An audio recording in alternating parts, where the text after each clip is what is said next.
அதிமுக பொதுச் செயலாளர் எடப்பாடி பழனிசாமியை கடுமையாக பாஜக மாநில தலைவர் அண்ணாமலை தாக்கி பேசியிருந்தார். இந்நிலையில் அண்ணாமலையின் இந்த பேச்சை கேட்டு கொதித்தெழுந்த தஞ்சை மாவட்ட அதிமுகவினர் போராட்டத்தில் ஈடுபட்டனர்.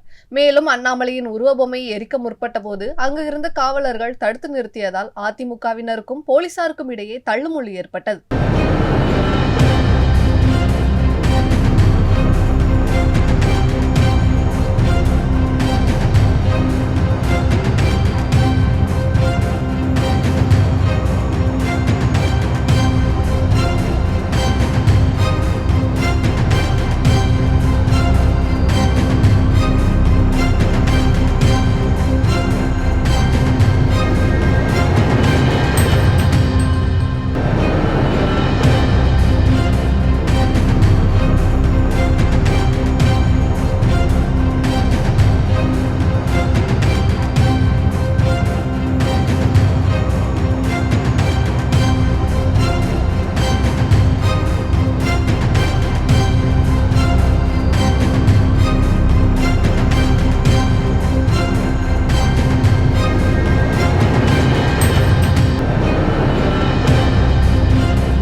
செய்திகளை உள்ளது உள்ளபடி தெரிந்து கொள்ள ரெஃப்ளெக்ட் நியூஸை சப்ஸ்கிரைப் பண்ணுங்க.